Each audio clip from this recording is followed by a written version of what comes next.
La déroute des islamistes Chebab somaliens, les assaillants ont été repoussés après une attaque, une prouesse obtenue avec l'aide des troupes de l'Union africaine.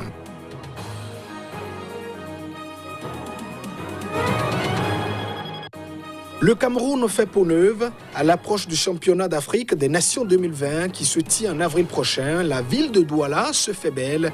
La campagne de salubrité est supervisée par les autorités. Et puis, au Lesotho, la pression s'accentue sur le Premier ministre. Le parti au pouvoir lui donne jusqu'à ce jeudi 20 février pour rendre sa démission. Thomas Taban est empêtré dans un dossier politico-judiciaire.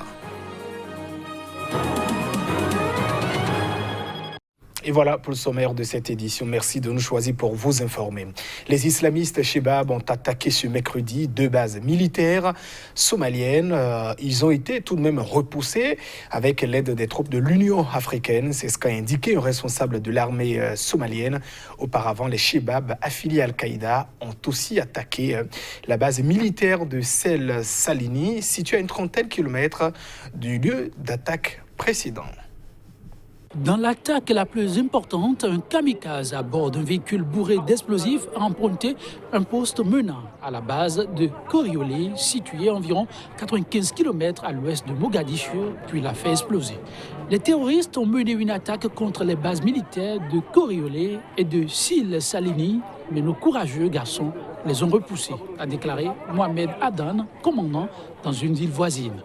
Les Chebab ont subi de lourdes pertes ce mercredi matin et l'armée contrôle maintenant totalement la situation dans les deux zones, a-t-il ajouté. Des hommes de la force de l'Union africaine en Somalie, AMISOM, ont aidé à repousser les assaillants, a ajouté le responsable militaire. On ignorait dans l'immédiat le bilan de ces attaques. Selon des témoins, des dizaines de Chebab lourdement armés ont pénétré dans la ville de Koriolé et ont pris la parole devant un groupe d'habitants avant de se retirer. Les combattants Chebab sont entrés dans la ville et l'un de leurs commandants a parlé avec des habitants rassemblés avant qu'ils ne quittent la ville. La situation est calme maintenant et les forces somaliennes, avec le soutien de soldats de l'AMISOM, patrouillent dans les rues, a déclaré un habitant. Les Chebab ont revendiqué l'attaque dans un communiqué affirmant s'être emparés d'une quantité importante de fournitures militaires.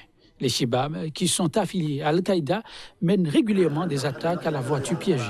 Ils ont juré la paix du gouvernement somalien soutenu par la communauté internationale et les 20 000 hommes de l'AMISOM.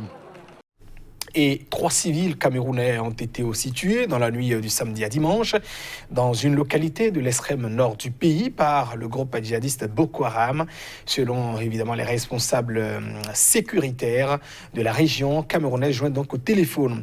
Des exactions et crimes contre les civils sont perpétrés par les deux camps selon les rapports des organisations non gouvernementales internationales. Une incursion de Boko Haram dans la nuit de samedi à dimanche dans le village de Mandoussa, dans l'extrême nord du Cameroun, a fait 3 morts. Le bilan de l'attaque a été confirmé par un officier de l'armée en poste dans la région. La première victime a été décapitée, la seconde tuée par balle, alors que la troisième est morte calcinée, les assaillants ayant incendié une centaine d'habitations, a détaillé l'officier de police. Selon lui, 3 enfants sont portés disparus depuis l'attaque. Les djihadistes ont aussi pillé des commerces et volé des céréales. Né au Nigeria en 2009, l'insurrection de Boko Haram s'est propagée en 2014 dans l'extrême nord du Cameroun, qui borde une partie du lac Tchad. La faction de Boko Haram, affiliée au groupe État islamique, est particulièrement active dans cette zone.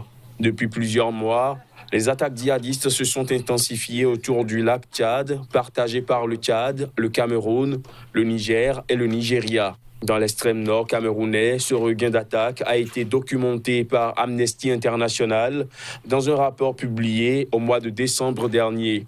L'ONG de défense des droits humains décompte 275 personnes tuées en 2019, des civils pour la plupart.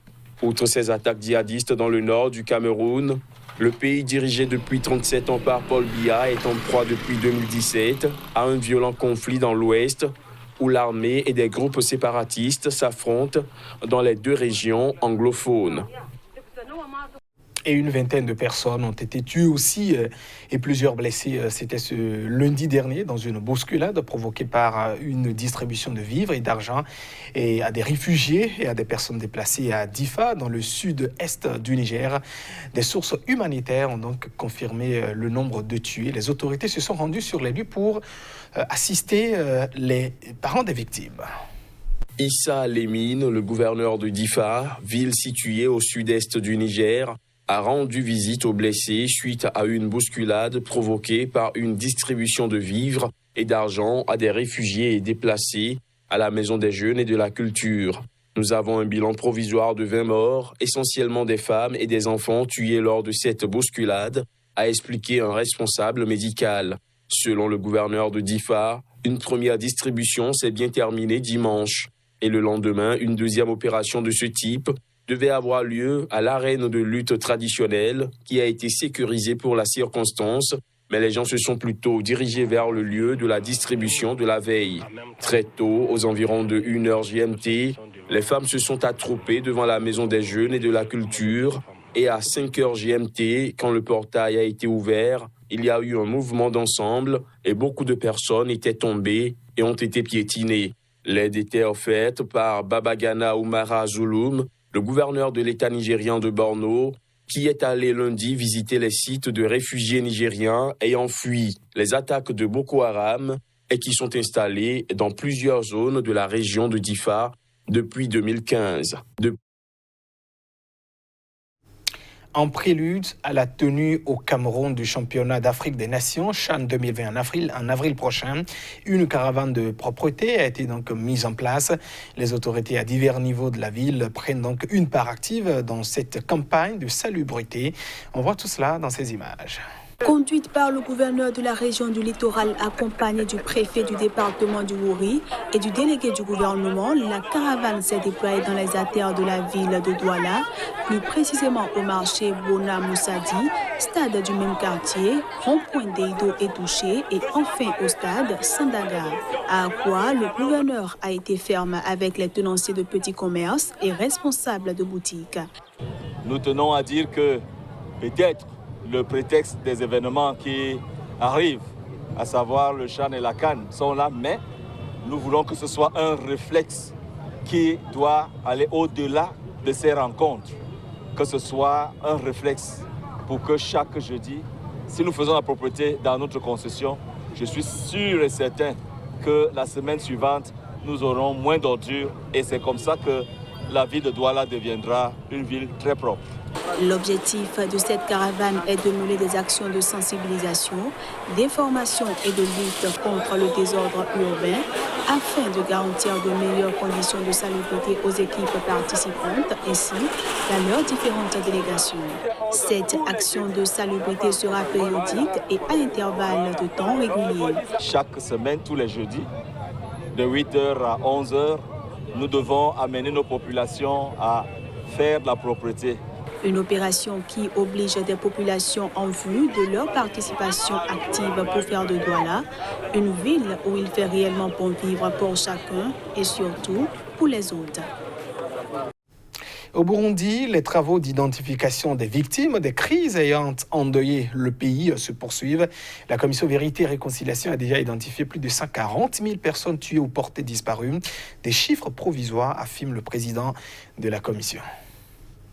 Aujourd'hui, la commission Vérité et Réconciliation a déjà identifié provisoirement 142 505 personnes tuées ou portées disparues dans les différentes tragédies que le Burundi a traversées. Il s'agit de personnes dont les noms et la provenance en partant de la province, la commune, la colline ou le quartier ont été identifiés. Nous considérons que avant les enquêtes approfondies, avant l'écoute des témoins, avant les audiences publiques comme le prévoit la loi, avant les audiences à huis clos comme le prévoit la loi, la CVR s'interdit d'étiqueter les victimes sur base ethnique. Cette liste provient des révélations recueillies lors de dépositions faites volontairement, mais il y a de nombreux autres témoins qui ne se sont pas encore exprimés, a précisé le président de la commission. Il y a Le vocabulaire de fausses communes renseignées, nous sommes au nombre de 18. Mais il y a ce que nous appelons les fausses communes confirmées. Nous sommes actuellement au nombre de 8. Et parmi les 8, les 6 ont été déjà préparés, excavés, vidés. Et nous entamons maintenant la 7e et la 8e fosse commune. Ces listes sont provisoires car il faudrait qu'on enquête pour les confirmer définitivement, a-t-il ajouté, qualifiant d'immense la tâche restant à accomplir. À sa création en 2014, la commission avait été mise en place pour établir la vérité sur les massacres interethniques ayant frappé le Burundi depuis son indépendance en 1962 jusqu'au 4 décembre 2008, date supposée de la fin de la violence armée dans le pays. Et au Lesotho, à présent, l'ultimatum du parti au pouvoir au Premier ministre. Il a jusqu'à ce jeudi 20 février pour rendre sa démission, alors que sa femme comparaissait dans le cadre de l'enquête sur le meurtre de sa rivale, ex-épouse du chef du gouvernement. La femme de Thomas Tabané, Maïsia Tabané, a été brièvement interrogée sur le meurtre de la précédente épouse du Premier ministre, Lipolelo Tabané, tuée par balle 2 jours avant la prestation de serment du chef du gouvernement. Elle a déjà été inculpée pour ce meurtre. Sous la pression de l'opposition et de son parti, le Premier ministre a annoncé qu'il allait démissionner pour raison de santé, mais sans préciser de date. L'instance suprême de la formation au pouvoir, au Lesotho, a décidé lors d'une réunion lundi que Thomas Tabané devait démissionner d'ici jeudi. Pour le parti, il ne s'agit plus d'attendre pour qu'il donne une date, mais il s'agit de la décision du parti qu'il parte d'ici le 20 février. En juin 2017, Lipolelo Tabané, 58 ans, avait été tué par balle dans la capitale Maseru, 2 jours avant l'investiture de son époux à la tête du gouvernement. Le couple était alors en instance de divorce. 2 mois plus tard, le tout nouveau chef du gouvernement avait épousé Maïsia, aujourd'hui âgée de 43 ans. La nouvelle épouse est aujourd'hui inculpée de ce meurtre, mais elle a été laissée en liberté sous caution. Mesdames et messieurs, ainsi se referme cette édition. Merci de votre attention. Au revoir.